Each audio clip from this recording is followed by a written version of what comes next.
all the truth which thou hast showed unto thy servant. For with my staff I passed over this Jordan, and now I am become two bands. Deliver me, I pray thee, from the hand of my brother, from the hand of Esau. For I fear him, lest he will come and smite me, and the mother with the children. And if thou saidst, I will surely do thee good, and make thy seed as the sand of the sea, which cannot be numbered for multitude. And thou saidst that. He said that. He's got bad news, or what he thinks is bad news. Esau's coming. Oh, by the way, he's bringing 400 people with him, an army with him. So he's worried. He's afraid. He doesn't know what's going to happen. Seems to me he forgot about Mahanaim, okay? About the two hosts. You know, God was with him as a host of an army. He had his own small little host, and so he forgot about Mahanaim.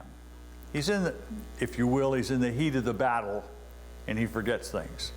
So what does he do? He does the thing that every smart, intelligent person should do. He prays. He goes to the Lord. He puts it in the Lord's. See, he realizes that there's nothing he can do. He's beyond his strength and beyond his power, and he leaves it to the Lord's hands, and he prays to the Lord. And he first of all, his prayer is a very good pattern of prayer. I don't know if you noticed what he said. Let's read that again, because it's important. Verse 9, and Jacob said, O God of my father Abraham, and God of my father Isaac, the Lord which saidst unto me, return unto thy country and thy kindred, and I will dwell well with thee. Which God is this? It's Abraham's God. It's Isaac's God. It's Jacob's God. He said, didn't you tell me? Didn't you lead me in the way? He's been given direction of God. God told him, go home. Go back to your land, your homeland. Go back to your family.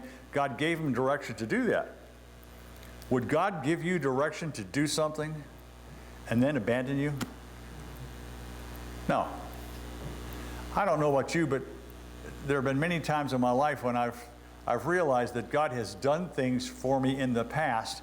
I realize that, but I think, will he do it for me today? I don't know if I'm the only one that's like that, but there are times when I'm that way. It's like, yeah, Lord, you spared my life in this situation. You saved me here. You did this, you did that.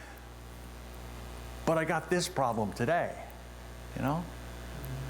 And so he's got some doubts here. He's got some human frailty. We all have it. But he goes to the Lord in prayer, and it's a good pattern. He acknowledges him as God, the God of my fathers. He calls him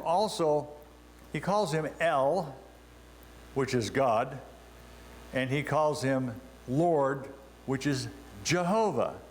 So he acknowledges him as Lord God Jehovah, and he's saying who God is. Then what he does is he rehearses all the things that God said. Didn't you tell me to go along the way? Didn't you say I would be with you? He's rehearsing God's promises. Good pattern to prayer. Rehearse God's promises. Remember the past, because he's not going to save you just to dump you. That doesn't make sense.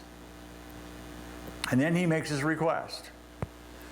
And he says it in a way that, verse number 10, he humbles himself. I am not worthy of the least of the mercies of all the truth that thou hast showed unto thy servant. For with my staff I passed over this Jordan, and now I am become two bands. Not only does he remember the promises of the past, but he remembers the blessings of the past. When I came to Haran, all I had was a stick.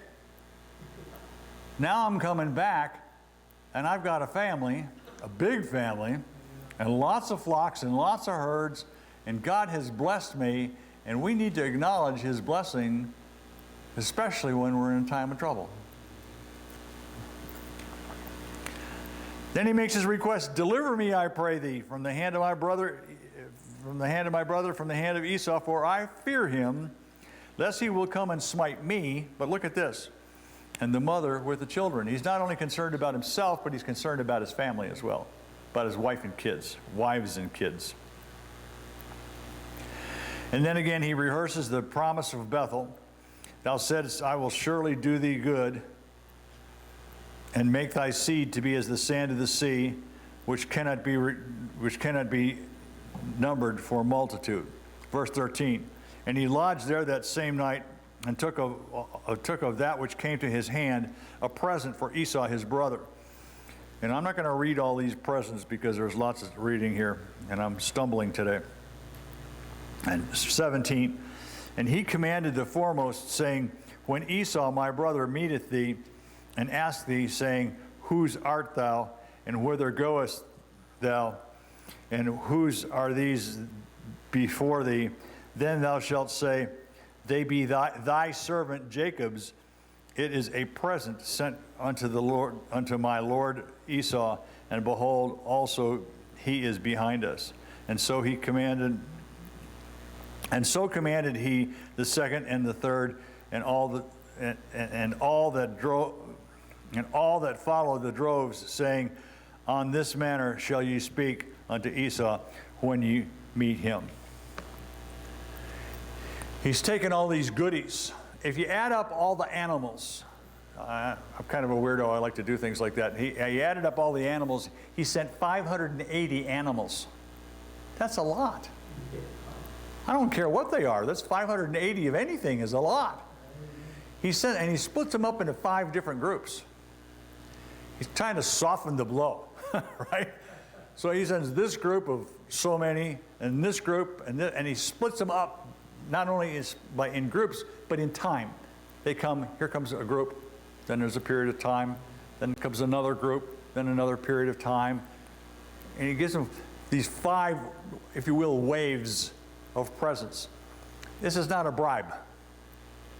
Many people will look at this and say, he's trying to bribe his brother.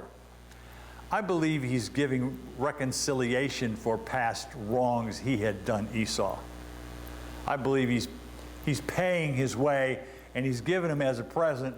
Basically, he says, because I don't want what you've got. All I want to do is live in peace.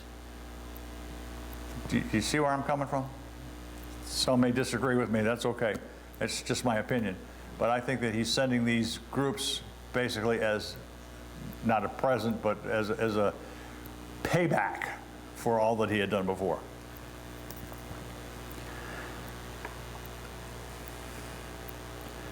Verse 20, and say ye moreover, Behold, thy servant Jacob is behind us, for he said, I will appease him with the presence that goeth before me, and afterward I will see his face, peradventure he will accept of me. So went the present over before him, and himself lodged that night in the company. Verse 22, and he arose up in the night and took his 2 wives and his two women servants and his 11 sons, and passed over the ford Jabbok. And he took them and sent them over the brook, and sent them over that he had. And Jacob was left alone, and there wrestled a man with him until the break of the day. He come to the river Jabbok. The word Jabbok in Hebrew actually means wrestler. Well named, probably named after the event, but Jabbok means wrestler. He comes to a river. Understand, he's got all these flocks, he's got all these herds, he's got sheep, he's got goats. I mean, I don't know what you know about sheep and goats, but they're not real tall animals. They kind of, what, about yay size? They got to cross a river crossing. We're not talking about a bridge here. We're talking about wading across the river, fording the river, walking in the water. Sheep don't necessarily like water that much. That's why the psalm says, lead me beside still waters, okay? And the brook is pretty strong there. So he had this problem. He had to get all these flocks and herds across the river before he could do anything else. He gets them from the north side of the river. They ford the river to the south side of the river. He's now got everything ready that he's got everything done he can do. I can't do no more. So what does he do? He sets up camp on the south side of the river, knowing that it's probably late in the day, unlikely that Esau, if he had evil intent, would come that late in the night, that late in the day.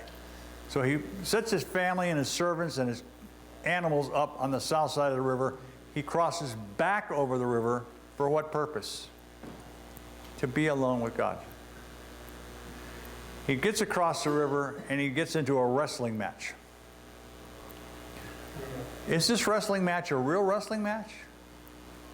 Or is it basically just an allegory? What do you think? I think it's a real one. The person who wrote this story, and chances are it was probably Jacob himself, took it as a literal event that happened. Let's read on. Verse 24. And Jacob was left alone, and there wrestled a man with him until the breaking of the day. And when he saw that he prevailed not against him, he touched the hollow of his thigh. And on the hollow of Jacob's thigh was out of joint as he wrestled with him. And he said, Let me go, for the day breaketh. And he said, I will not let thee go, except thou bless me. And he said unto him, What is thy name? He said, Jacob. And he said, Thy name shall be called no more Jacob, but Israel. For as a prince hast thou power with God and with men, and hast prevailed. And Jacob asked him and said, Tell me, I pray thee, thy name. And he said, Wherefore is it that thou dost ask after my name? And he blessed him there. Let's stop at that point.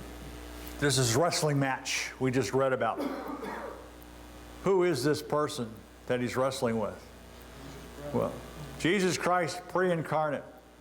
He says later on, he says, I have seen the face of God. This angel is the angel of God. Words are important. Individual, even little bitty words like the are important. The means the unique one, the definite one, the only one. And so he wrestles with this angel of God.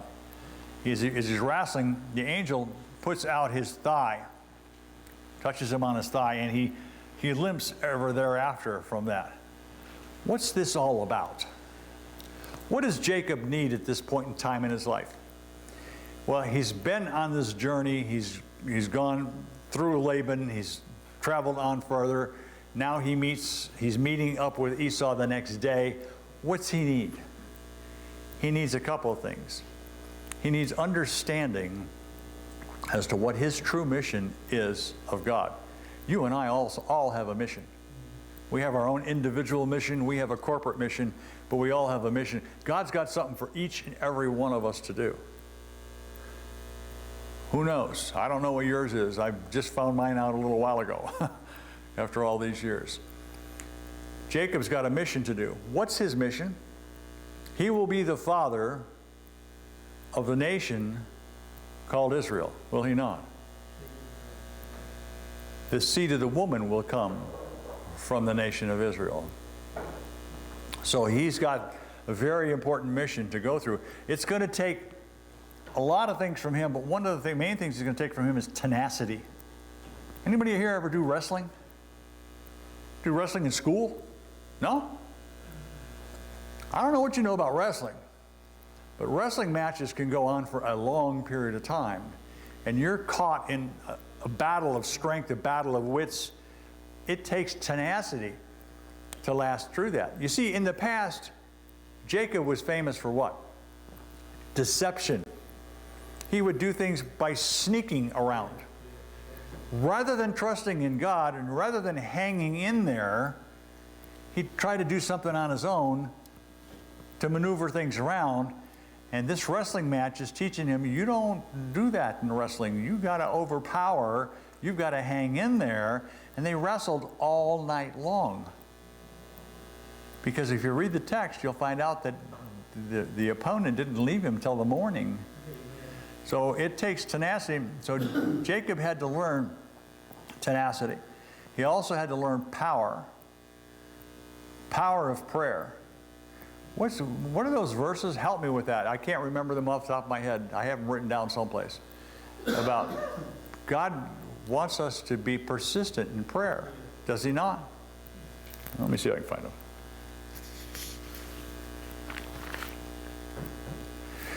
Luke 18. Men ought always to pray and not to faint. Luke 18:7. Shall not God avenge his own elect, which cry day and night unto him? though he bear long with them. God wants us to pray and be consistent in prayer. He doesn't want us to pray and then give up. What about the prayer of the inopportune widow? He wants us to pray and be consistent in our prayer with him. He loves us and he cares for us. Let's go on. Verse 28, he says, let me go, for the day breaketh. And he, as Jacob said, I will not let thee go, except thou bless me. And he said unto him, what is thy name? He says, his name is Jacob. He knew what his name was. And he said, thou shalt no more be called Jacob, but Israel. For as a prince hast thou power with God and with men, and hast prevailed. Heretofore in his lifetime had been a period of preparation. From the time he was born, all the way through deceiving his father Isaac, running away from the family, all the way through the 20 years he was at Haran, all the way back to this point in time was preparation. I don't know how many years that was, but if you check it out in the Bible, you'll find out that we're not talking 3 or 4 years here. We're talking many, many years of time had passed. How about you in your life? Are you in a time of preparation? Or are you in a time of fulfillment? You see, Jacob went from a time of preparation until this wrestling match where he went from preparation to fulfillment, because the actual name Israel means to prevail with God. He went from being one being prepared to one being fulfilled. God asked him what his name was. He said Jacob. Then he says, oh, okay, well, what's your name? Now, wait a minute. Jacob went to the north side of the river, did he not? What did he go for? To be with who? To be with God. He went to pray. He went to pray all night. Turns out he wrestled all night. He knew who God was. He knew who his opponent was. And God's basically saying, you already know who I am. You know, why should I bother giving you my name? You already know who I am.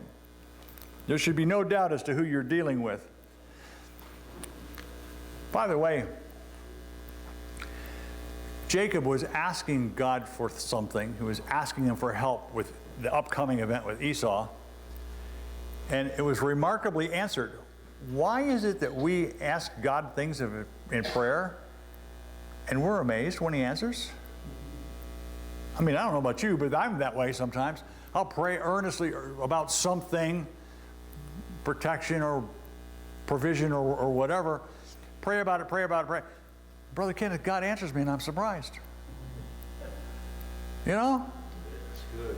I mean, that's really what we're seeing here. Yeah. So, let's go on.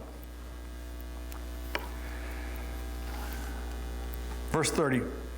And Jacob called the name of the place Peniel, for I have seen God face to face, and my life is preserved.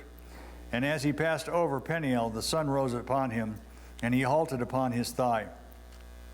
Therefore the children of Israel eat not of the sinew of the shank which is upon the hollow of the thigh unto this day, because he touched the hollow of Jacob's thigh in the sinew and the shank.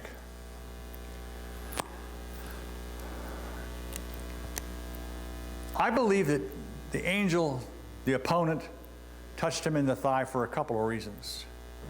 Number one, he would have a constant reminder of what happened to him at the brook of Jabbok. He couldn't forget. Every time he'd take a step, he'd have to remember what happened to him. And he also would have to remember the blessing. Now, it says that God blessed him, but it doesn't tell us exactly what the blessing was. Can you help me? What was the blessing that God had given to Abraham, the blessing that God had given to Isaac? What is that blessing he had also given to Jacob? Didn't he give him the blessing that said that he would have ownership of the land? Amen. Did it not also say that he would have the blessing of descendants? Thy seed shall be as the sand of the sea and the stars of the sky. Did it not also, the blessing also say that the seed of the woman would come through his loins? Is that not the Abrahamic blessing? I believe that that's the blessing that he was given. And it's reassurance. Abraham needed to be reassured. He was given the blessing a number of different times. Look it up as a little study if you wanted to go there. How many times that Abraham was told? But he was told a number of times about that blessing. Isaac was told about the blessing. He was reassured, passed from father to son, passed from son to grandson. Now Jacob was given this promise way back in Bethel over 20 years before. But he needed that reassurance. God has promised you and I many, many things. But he's promised us a couple of things. I will never leave thee nor forsake thee. I will be with thee whithersoever thou goest. What a wonderful promise that is. That God's with you no matter what happens. We're all, for all I know, fairly healthy and looking to be in pretty good shape here today, but who knows what's going to happen down the road to me, to anybody else in here. But even if the worst comes upon us physically or financially or some other way, he's still with you. Even if your Esau is coming and you're fearful of what events are going to happen, remember, he's still with you. He's your God. He's your love. Should be. Let's close in prayer. Brother Troy, would you close us in prayer?